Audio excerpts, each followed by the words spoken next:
El domingo 8 de junio, el canciller Mario Lubetkin emitió un comunicado tajante. Se los voy a leer.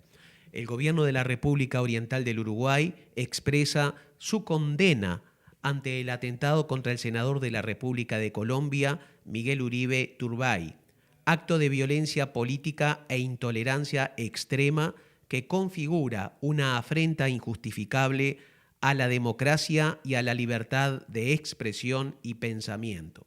Está perfecto.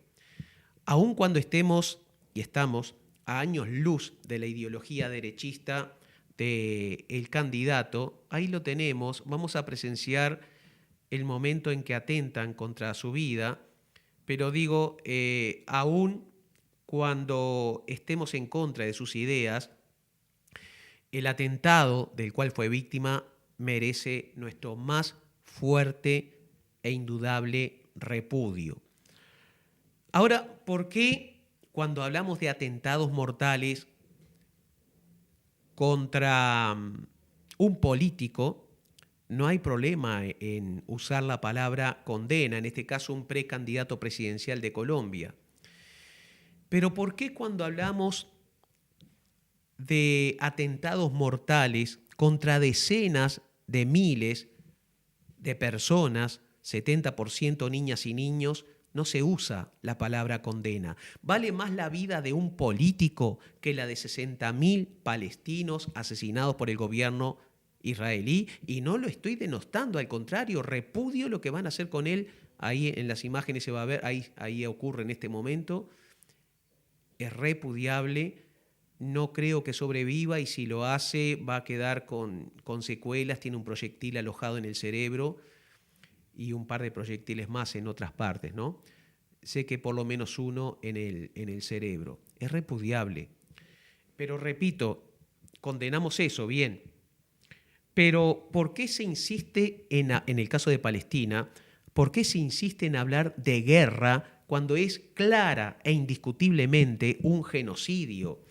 ¿No merecen las palabras condena y repudio los vejámenes realizados por los judíos, por algunos judíos, ¿bien?, contra la población palestina? El Comité de las Naciones Unidas acusó en septiembre de 2024 al ejército israelí de cometer violaciones masivas a un nivel jamás visto contra mujeres, estoy citando literalmente, niñas, niños y hombres. La violación es una estrategia del ejército invasor para demoler física y psicológicamente a sus enemigos. Obviamente, cuando decimos Israel, también decimos Estados Unidos, que es el cómplice necesario en un exterminio que solo busca apoderarse de un territorio que no les pertenece. No lo digo solo yo, lo confiesan ellos sin pudores. Les voy a leer algo. En una entrevista con Bret Baier de Fox News, yo ya se los había comentado en otro programa, pero no todo el público de hoy es el mismo, se le preguntó a Donald Trump si los palestinos en Gaza tendrían derecho a regresar a su territorio, a lo cual respondió: no, no lo harían. Y confesó además su interés en convertir a Palestina en un polo inmobiliario. Y dijo lo siguiente, permítanme tomar un bar. Hoy sí es agua, ¿eh?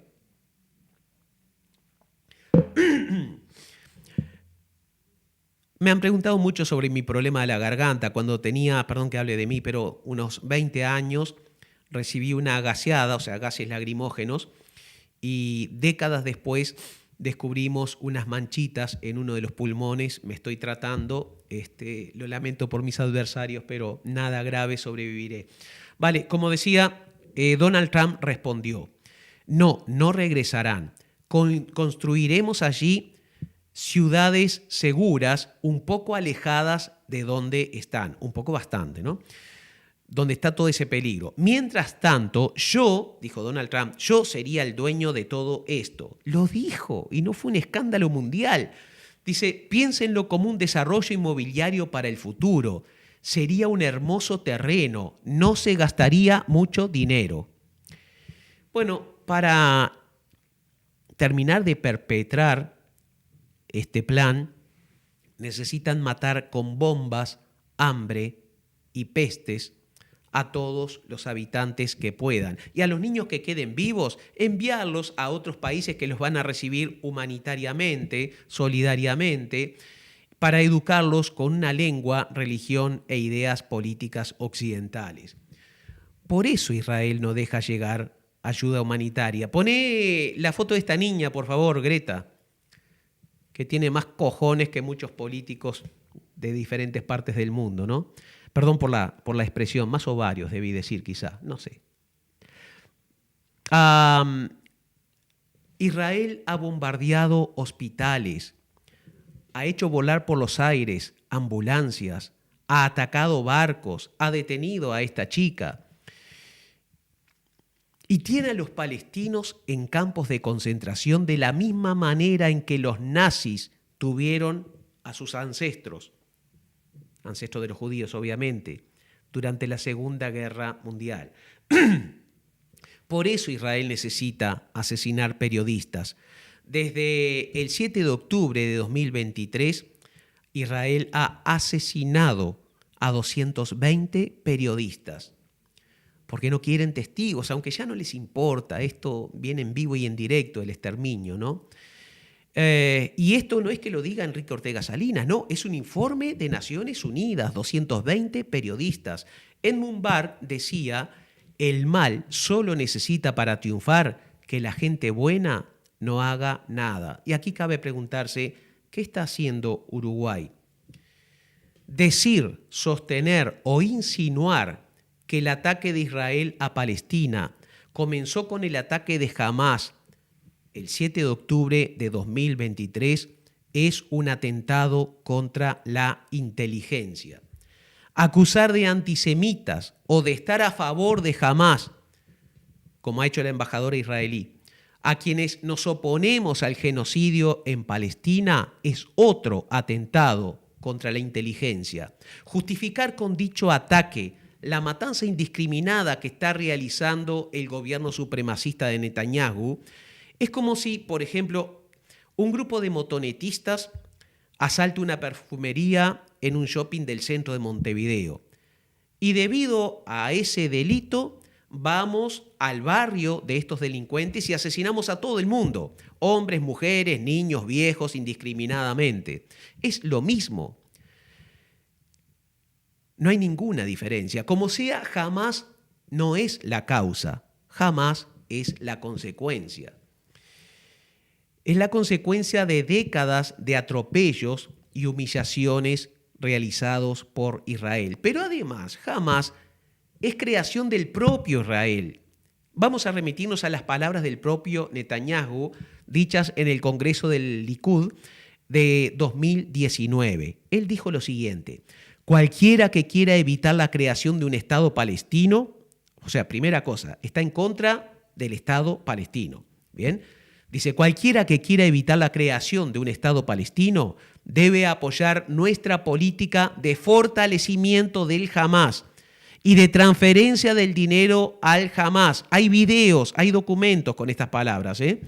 Dice, esto participa en nuestra estrategia, aislar a los palestinos de Gaza de los de Cisjordania.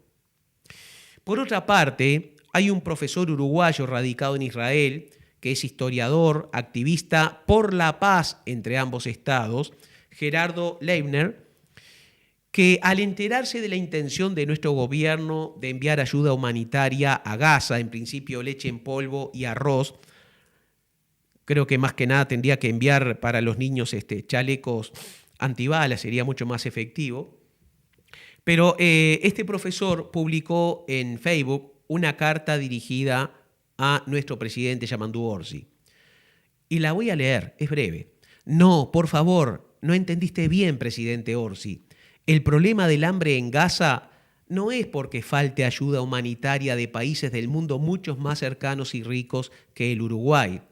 El problema es que las Fuerzas Armadas de Israel no la dejan entrar ni repartir de acuerdo a las necesidades. Solo se permite la entrada de provisiones a través de una empresa privada de mercenarios mafiosos que la reparten en lugares a donde quieren arrastrar a la gente hambreada para desplazarla de otros lugares. Eso dice el profesor. Hace pocos días Israel asesinó a 27 palestinos que fueron a buscar comida a un centro de ayuda en una zona declarada humanitaria en Gaza. La matanza fue confirmada por la Cruz Roja y fue condenada por Antonio Guterres, el secretario general de la Organización de Naciones Unidas. Y 2 días antes de ese crimen ocurrió otra cosa que no trascendió como este otro, curiosamente. Pero 2 días antes fue peor. Habían asesinado a 31 palestinos en el mismo lugar, por la misma causa, con la misma estrategia, y dejaron heridas a otras 176 personas. Lo que no logran las bombas y balas, lo logran el hambre, las enfermedades y el bloqueo de ayuda humanitaria. A quienes condenamos entonces esta barbarie, la embajadora de Israel, Miyal Herkovitz, nos acusa de ser antisemitas. Le queda mal el papel de víctima. Israel no es víctima, es victimario, embajadora. Ante la convocatoria del Frente Amplio lo voy a leer brevemente, promover y convocar acciones en defensa de los derechos humanos del pueblo palestino, la embajadora no ocultó su malestar y la emprendió descalificándola contra la fuerza política más grande de este país, el Frente Amplio. Ya había mostrado la hilacha cuando, después de reunirse con la ministra de Defensa el 19 de mayo, 10 días después, publicó una foto de esa reunión y dijo que se habían destacado allí las excelentes relaciones entre ambos países y tratado el tema de la cooperación bilateral en seguridad y defensa. A ver, un acuerdo de seguridad y defensa con un régimen que está haciendo lo mismo que hizo la Alemania nazi. Esto obligó a la ministra, que es muy buena ministra, la apoyo, me encanta, ha tomado varias decisiones que hacían falta, pero obligó a la ministra a recorrer algunos medios y dar explicaciones. Pero es evidente que fue una celada que dejó mal parado a este gobierno sobre todo frente a su militancia. Esta embajadora, aparte de ser defensora de una masacre inmoral, es una atrevida. Está aquí justificando lo injustificable e insultándonos. Arma un escándalo por una pintada contra su gobierno en un muro, como si eso fuera más grave que el genocidio que está realizando su gobierno a la vista de todo el mundo. Bienvenidos sean, señora embajadora, todos los judíos que quieran venir a visitarnos y quedarse a vivir en este país.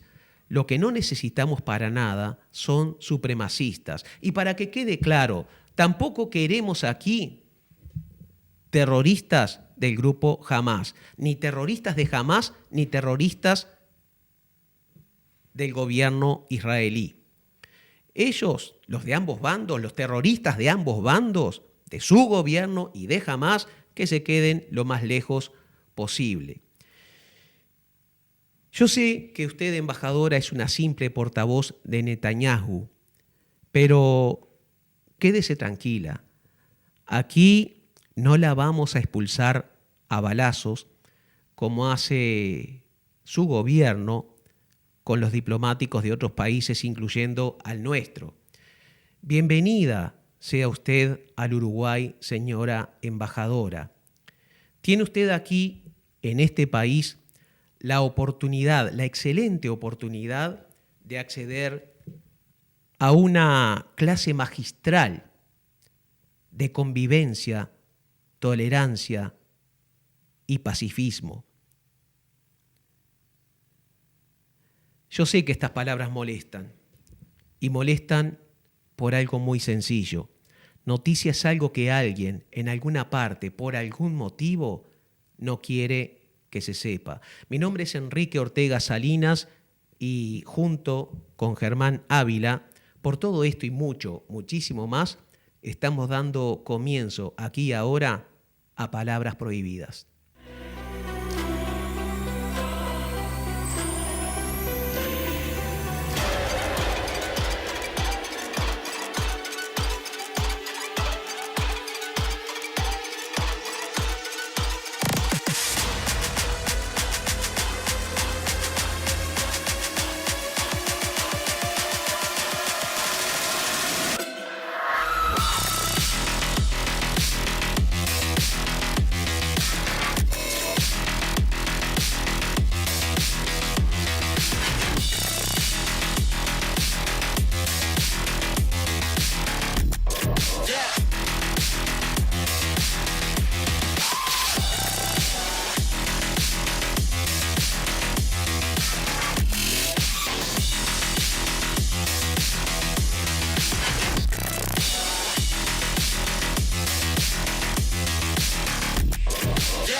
Bueno, me toca a mí.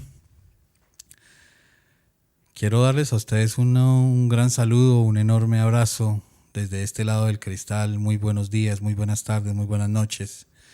Cualquiera que sea la hora que ustedes estén viendo o estén escuchando este programa. Pero hoy, desafortunadamente, las circunstancias me obligan a no hablar de música. Bien como lo adelantó Enrique en su editorial al inicio, en Colombia pasan cosas. Y pasan cosas que me obligan a hablar de las cosas que pasan en Colombia.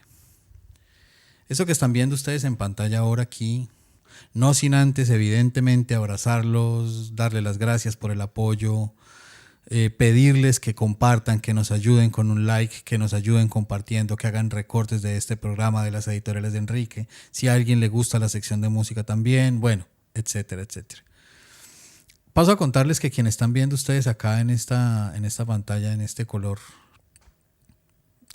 amarillo y un poco magenta, es un intento torpe de retrato de mi parte hacia alguien que en vida se llamó Óscar Orlando Rodríguez Amaya, que le decíamos el Misis. Le decíamos así porque en algún momento en la juventud, jugando un partido de microfútbol, se paró con una mano en la cintura y uno de los muchachos que estaba con él, que estudiaba en un colegio bilingüe, le dijo: "Te paras como una misis". Y de ahí en adelante ese fue el apodo que le quedó y así lo seguimos llamando. Él era mi mejor amigo, fue mi mejor amigo durante muchos años. Y a este mejor amigo, una triste mañana de un 14 de septiembre de 2007, en la ciudad de Cúcuta, en Colombia, un sicario llegó y lo mató. Y como él a otros, de mis amigos, de mis amigas, ese también es otro torpe intento mío de hacer un retrato de alguien que también fue un gran amigo de la vida. Él se llamaba Lirio Quiñones y fue asesinado también, en medio de todo ese mar de cosas que ocurrieron en Colombia. Pero yo, ¿por qué quiero traerlos a ellos? Porque quiero levantarlos de su descanso y traerlos a la memoria y ponerlos a ustedes aquí a casi 20 años de su muerte. Lirio fue muerto el 8 de febrero del 2008. Yo quiero traerlos a ellos acá es porque el dolor que me causó a mí perder a estos amigos como a otros tantos fue enorme. Y esto que están viendo ustedes acá es una escena que también me duele. Aunque yo esté en otro lado distinto, tal como lo dijo Enrique, esté en la orilla totalmente opuesta a donde está este señor, Yo me acuerdo de mis amigos que fueron muertos por la gente que este señor acompaña y representa política e ideológicamente. Porque fue el paramilitarismo colombiano el que mató al Misis y el que mató a Gillo. Y a otros tantos. Este señor hace parte de esa casta política. Él es hijo de una mujer llamada Diana Turbay que fue asesinada por el cartel de Medellín y él resultó haciendo política con la herencia del cartel de Medellín. Este señor es nieto de Julio César Turbay Ayala, que fue presidente de Colombia entre 1978 y 1982 y que desarrolló una cosa que se llamó el Estatuto de Seguridad, cuya palabra ustedes ya deben entender por dónde va. Pero aún así, esto que está ocurriendo acá, estos minutos previos al atentado que casi le cuesta la vida y que desafortunadamente y muy seguramente lo van a dejar en muy malas condiciones si sobrevive, es una cosa que no tiene justificación y yo lo digo como colombiano. Y quiero que el Uruguay, que hoy es mi casa, me acompañe y me ayude a repudiar este hecho, pero a repudiar este hecho también en el marco, en el contexto histórico de que si bien se ha acusado al gobierno de Gustavo Petro por promover un discurso de odio, yo les quiero decir una cosa, si ustedes se dan cuenta, este señor está tranquilo, no está esperando que alguien le haga daño. Cosa que no ha pasado, por ejemplo, con Francia Márquez, que no han podido hacer algo como esto con ella, es porque desafortunadamente a nosotros, a los de la izquierda en Colombia, la historia nos enseñó que nos tenemos que andar cuidando. Porque si nosotros no hubiéramos aprendido eso, seguramente a Gustavo Petro lo matan antes. Nunca llega a ser presidente. O a Francia Márquez la hubieran matado también antes. Nos costó la vida de gente como Alirio, como Oscar, como otros tantos que yo podría nombrarles acá, que no hacen parte de esa, digamos, de esa primera línea histórica en Colombia de dirigentes, pero que hicieron parte sí de los que ayudaron a construir todo esto que hoy estamos queriendo hacer y sacar adelante. Ese discurso de odio del que hablan hoy quienes se sienten cercanos a Miguel Uribe Turbay, tienen que recordar que este fue un discurso de odio que ellos promovieron. Y también para terminar quiero mostrarles que después de los disparos que acaban dejando en muy malas condiciones a Miguel Uribe, este muchacho que viene corriendo acá fue quien le disparó y que luego es capturado. Que es un niño, por favor, tenía 14 años, tiene 14 años, loco. Y esto nos devuelve a los tiempos en los que ese personaje que desafortunadamente, y esto lo digo con un poco de rabia también, que desafortunadamente yo veo a mucha gente admirando aquí a partir de la narrativa novelesca creada por las series de las grandes plataformas, un personaje nefasto como Pablo Escobar, hacía esto, agarraba niños, los entrenaba, les ofrecía una casa para que sus madres vivieran después de que ellos fueran muertos porque sabían que iban a morir y los convertía en sicarios. Tiene 14 años este muchacho. Y yo les puedo casi que asegurar que este muchacho no va a llegar a la mayoría de edad porque va a morir antes. Y ese es el reflejo de una sociedad carenciada, de una sociedad que está llevando un tránsito dolorosísimo de violencia y un tránsito doloroso de violencia que yo repudio. Yo empiezo en esta sección que ya voy terminando recordando a mis amigos, a los que murieron, a los que mataron.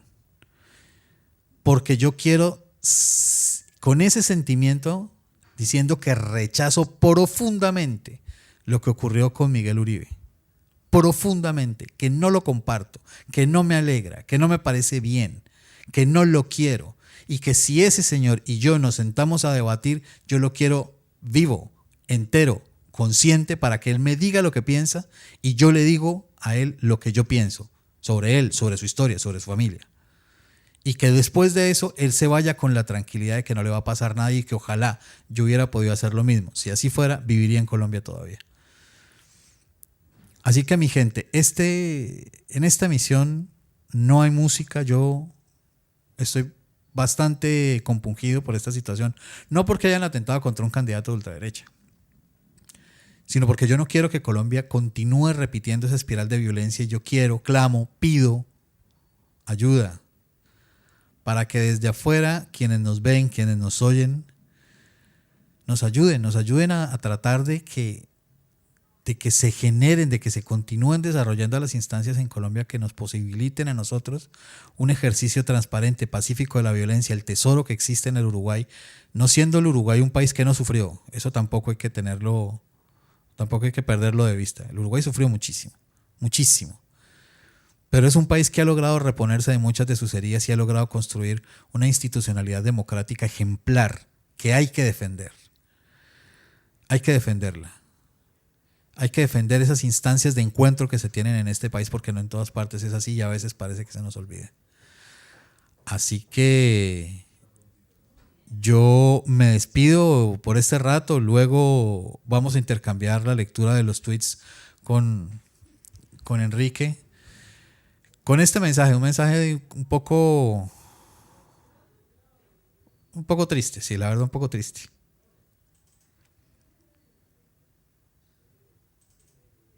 Me hacen falta estos muchachos. Te pongo en plano, Enrique, y vamos a hablar de los tweets, si te parece. Sí, impresionante tu informe, Germán. De haber sabido te hubiera puesto a vos para hacer el editorial porque esto muestra la otra cara de la moneda. Y fíjate, Germán, el paralelismo que hay con lo de Palestina, ¿no? Es decir, víctimas, victimarios, es el quid de la cuestión, ¿no? Tú sabes que yo viví en Colombia, estuve muchas veces, mucho tiempo, conozco buena parte de Colombia, la mayoría de las ciudades. Fui el año pasado incluso allí a Yopal a dar una conferencia, ahora me están invitando para ir de nuevo. Y sí, comprendo perfectamente tu sentimiento. Antes de pasar al comentario de los tweets, voy a hacer un breve comentario de algo que me inquietó. Leí en el semanario Búsqueda una muy buena nota de José Frugoni, que, a ver, el 3 de marzo se pidió a la Cancillería, mediante el acceso a la información pública, la ley de acceso a la información pública, información sobre, a ver si lo tengo anotado por aquí, eran 3 puntos principales, ¿no? Lo que se pedía. Información sobre la coordinación de reuniones entre la República Oriental del Uruguay y los Estados Unidos de América, comunicaciones entre ambos países en el periodo 2000-2005. O sea, gobernaba Jorge Valle. Y comunicaciones específicas entre la Embajada de Uruguay en Reino Unido y la Cancillería relativas a las operaciones militares en Irak en 2003. Wow, yo no sabía, no imaginaba que Uruguay pudiera haber tenido algo que ver con el tema Irak. Me quedé pasmado, pero más asombrado me quedé cuando la Cancillería declaró, o sea, Mario Lubetkin declaró reservadas, secretas, las comunicaciones entre los gobiernos de José Valle y George Bush. De Jorge Valle y George Bush. Me confundí por el nombre del periodista, ¿no? José Frugoni. El Ministerio de Relaciones Exteriores bloquea entonces hasta el año 2040, por 15 años, el acceso a los intercambios con Estados Unidos, incluidos aquellos vinculados a la salida de la crisis del 2002. La pregunta es, caramba, ¿qué nos pidieron a cambio entonces que no sabemos? Y también otros sobre la invasión a Irak. Y la respuesta de la Cancillería, la justificación es que la difusión de estos intercambios provocaría un riesgo diplomático y daño cierto a la confianza en el país. A ver, comprendo el argumento, no lo comparto. Lo comprendo, me pongo en el lugar de la otra parte, pero ¿por qué tenemos nosotros que sacar la cara por un gobierno del Partido Colorado que hizo cosas oscuras? ¿Por qué? ¿No era acaso que la transparencia iba a ser nuestro buque insignia? Como me trato de poner en el lugar del canciller, repito, comprendo su postura, su argumento, pero no me convence. Me deja más dudas e inquietudes que cualquier otra cosa. Vamos a los tweets, Germán. Perfecto. Empezamos con Silvia Rotuno. Si denunciar el asesinato de miles de niños inocentes es ser antisemita, pues lo soy. Si denunciar el sometimiento de un pueblo al hambre, a la falta de medicamentos y servicios de salud es ser antisemita, lo soy. No nos van a correr con una palabrita mientras asesinan inocentes. Muy decidida. Arabella nos dice, la embajadora de Israel en Uruguay rechazó las acusaciones infundadas de genocidio, porque según ella, masacrar, bombardear y quitarle el alimento a miles de niños, bebés y ancianos es el equivalente a jugar a la escondida en el recreo. La quiero expulsada de mi país ya mismo. Ernesto Resnick dice, ahora que se pelearon y separaron Trump y Elon Musk, ¿quién se queda con Milei? Está bueno ese. Buenísimo, excelente. ¿Quién se queda con la custodia de Milei? Sí, porque es el hijo putativo de ambos, ¿no? Sí, y él necesita cuidados especiales además. Uy, sí. Daniel dice, nunca había visto semejante preocupación por los primeros 100 días de un gobierno. Antes éramos más de desvivirnos por la autocrítica del perdedor. Esto está espectacular. Sí. Creo que se llama Daniel, por supuesto, ¿no? Sí. Porque es cierto, en aquel tiempo, los primeros meses de gobierno de Frente Amplio, cómo nos chicotearon exigiendo una autocrítica, ¿no? Sí, sí. Robert Moré dice, buen día, Urice. Ya le dijeron a Lady Conventillo que la verdad es hija del tiempo por lo de Bascou. Sí, Bascú, el ex intendente de Soriano, que acaba de ser condenado, ¿bien? ¿Te acordás que el Besosi decía, pobrecito Agustín? Bueno, fue condenado. La verdad, señora Graciela Bianchi, aunque no creo que mire este programa, de hecho hasta me tiene bloqueado en Twitter, la verdad es hija del tiempo, entonces, ¿no? Palabras suyas. Seguimos. Hoy Javier García terminó una entrevista diciendo, ¿y dónde está el piloto? ¿En serio? ¿Justo el que trajo 2 chatarras volantes que viven de reparación en reparación y nos costaron 25 millones de dólares? Bueno, justamente. Sí. ¿Dónde está el piloto y dónde están los aviones? A Bascú le cambiaron 1 año de prisión efectiva en cárcel por prisión domiciliaria. ¿Sorprende a alguien? Y bueno. Obviously. No se rían, che. Dice Schipani, se está por cumplir 1 mes del triunfo de la coalición republicana en Salto y el intendente electo aún no convocó a dialogar al líder del Partido Colorado en dicho departamento. Si así se pretende liderar el primer gobierno de coalición a nivel departamental, es muy mal inicio. Bueno, no se rían, che, dice el hombre. La mayor causa de muerte infantil en el mundo es Israel. Lapidario. Enrique Stola dice, he escuchado a jubilados y jubiladas decir, voté a Milei pero me desilusionó. Siempre me pregunto, ¿en qué mundo han vivido estas personas para a esta edad ilusionarse con alguien que prometía políticas económicas ya vividas? Bueno. Santería dice, Israel, devolvenos a Greta Thunberg y llévate a Orlando. Esto está espectacular. Esto no lo había leído. Devolvernos Vamos a Greta tener que crear un trofeo de Petit. palabras prohibidas o algo, un premio, y dárselo al mejor del año, algo puede por ser, el estilo, ¿no? Puede ser, sí. Ceremonia oficial acá. Con Invitamos todo, al intendente, con todo. al presidente, a la intendente. Seguro. Joaquín Cebadúa dice, o sea que los hebreos actuales herederos del reino de Judea pueden regresar a lo que fuera su territorio 1900 años después de que los expulsó el Imperio Romano, pero los se les metió a la cocina. Pero los mexicanos actuales no pueden regresar a California 170 años después de que los expulsó el Imperio gringo. Bueno, bruta reflexión. Se quedaron con medio México. Sí, claro. Sí, los Estados Unidos eran un país bastante ¿Vos te imaginas chico. lo que sería México hoy en día con todos esos estados que hoy pertenecen a Estados Unidos? Con toda esa población, sería y la lo que primera sería potencia Estados del Unidos. mundo. Y lo que sería Estados Unidos, que era un país bastante chico. Claro. Bastante chico. Sí. Bueno, aquí termina el ranking de tweets. De hecho, estoy por viajar a California, a Houston. Texas. Houston, Texas. Todo junto. Y sí, si esto no hubiera ocurrido, estaría viajando a México. Sí. Dice alguna canción de los Tigres del Norte. nosotros no atravesamos la frontera nos atravesó a nosotros. Tal cual.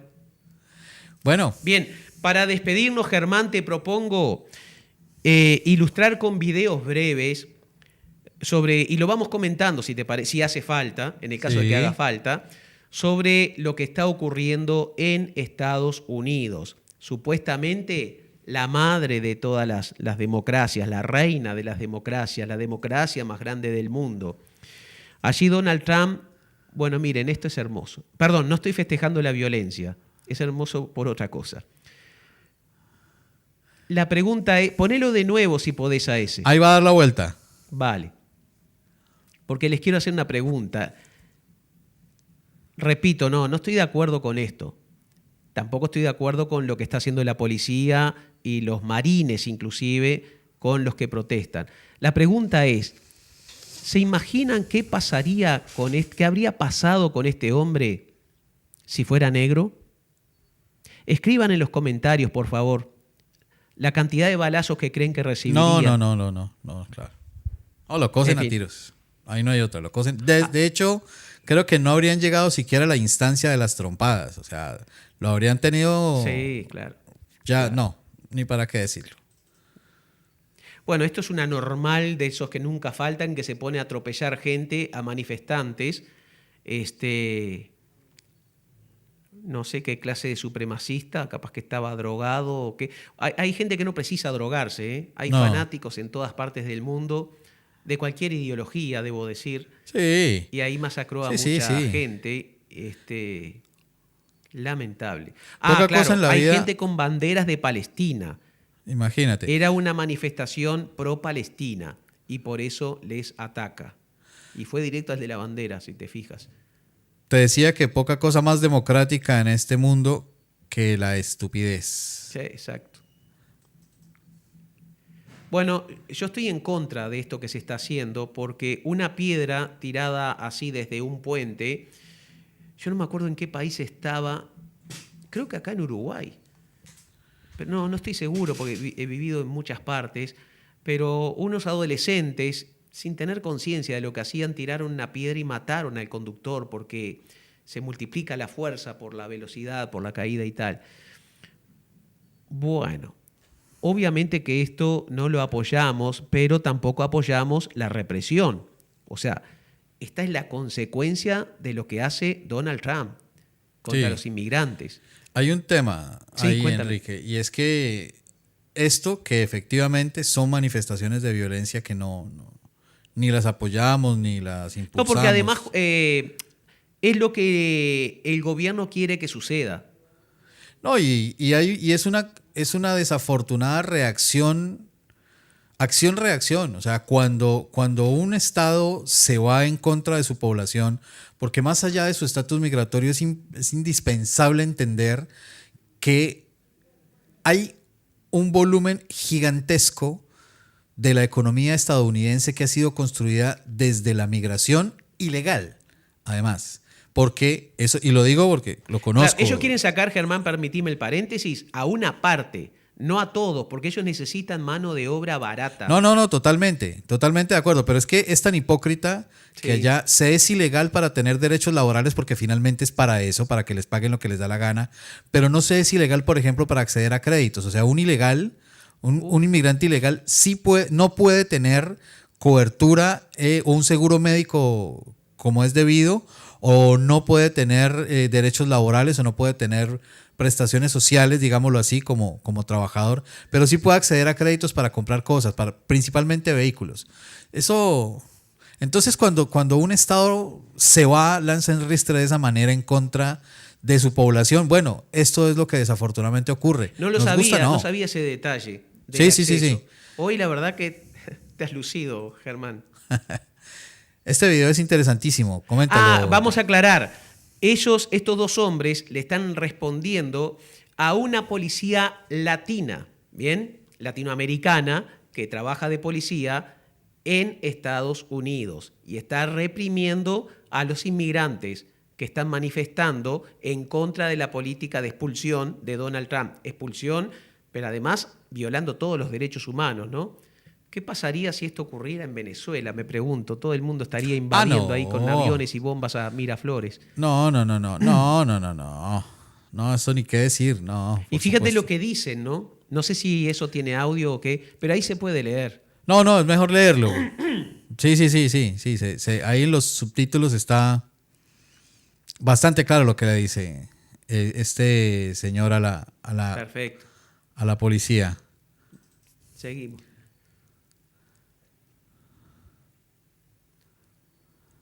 Y La gente en miren la lo que calle. son las manifestaciones, pero eso es una partecita, ¿eh? La gente en la calle, sí. Sí. Y bueno, hay que decir una cosa también, y es Ujú. que eh, reunir gente en los Estados Unidos para manifestarse, cosa difícil, Muy difícil. muy difícil, porque los Estados Unidos, si algo tiene por excelencia, es un carácter, o sea, Estados Unidos es una gran oferta de cosas, pero lo que le pone como condición primaria a quien esté ahí es, vos, hacé la tuya. No se mira para los lados, no se ayuda, no se pide ayuda, no se comenta, no se existe en una clave colectiva. Se existe en clave individual. Acá puedes comprar lo que quieras, pero vas por la tuya. Entonces, empezar a levantar un sentimiento de colectividad, como esto que ocurre acá, como esto que ocurrió hace unos años con la muerte de George Floyd, es una cosa que es brutalmente difícil. O sea, la gente de verdad está sintiendo el ahogo con Floyd mucha era fuerza. aquella persona, el hombre negro que asesinaron los policías. Sí, sí. Bueno, que hubo un caso en... Ah, miren esto. Esta periodista está transmitiendo en vivo lo que está ocurriendo en Los Ángeles. Y miren, ponelo de nuevo si podés, Sí, sí, porque sí. vean Ahí al está dando vueltas. policía, le apunta. No es un accidente. A ver, ¿vieron? No es un error a una periodista. ¿Qué pasaría si esto ocurriera en Venezuela? El dictador Maduro sería incinerado por todos los medios hegemónicos de desinformación. Mírenlo Seguimos. ahí. Es el policía que está más hacia el borde, sería el borde izquierdo de la pantalla. Sí, claro. Es el que está más hacia el borde izquierdo. Miren, ahí va girando la escopeta. Es una escopeta de perdigones, las que se utilizan en este tipo ¿Recibiste alguno, de no? dispersiones. Son de perdigones de goma. Ahí la gira y ¡tin! Se la apunta y se la pone en la pierna. Germán, digo, pero ¿tú sabes cuánto duele eso? Sí, lo sé. En mi carne lo sé. A mí me pusieron 2 en una pierna y te digo, loco, eso es Uy, esa le queda a uno cicatriz como 2 años. ¡Wow! Sí. Bueno, este era el último. Vale. Bueno, lo que hemos intentado con... Despedite si querés, Germán, y luego lo hago yo. Bueno, no. Ya para no irnos más largos, creo que el tiempo se nos ha cumplido. Gracias a ti, gracias Enrique por el espacio, gracias a la gente que nos escucha, nos oye, comparte, da like, nos apoya. Y bueno, desde este lado del cristal, abrazo fuerte para todos y todas. La semana que viene nos veremos y nos oiremos. Bien, mil gracias, Germán. De mis amigos judíos, tengo la fortuna de no tener ninguno que comparta esta masacre que se está realizando. Es muy importante que comprendamos que no todos los judíos son supremacistas, que no todos los judíos son fundamentalistas, que no todos apoyan al gobierno de Netanyahu. De hecho, hay manifestaciones judías, de colectividades judías que están surgiendo por todo el mundo, de judíos de bien, con buenos sentimientos, que buscan la paz. Y que quede claro, no comparto lo que hace Hamás, porque Hamás es la excusa perfecta que encontró Israel y por eso lo financió.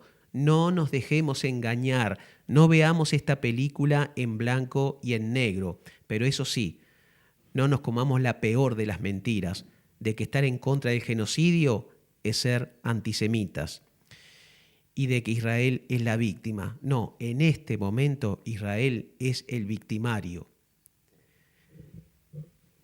Nos vemos el martes que viene a la hora 20 con Palabras Prohibidas. Gracias por estar ahí.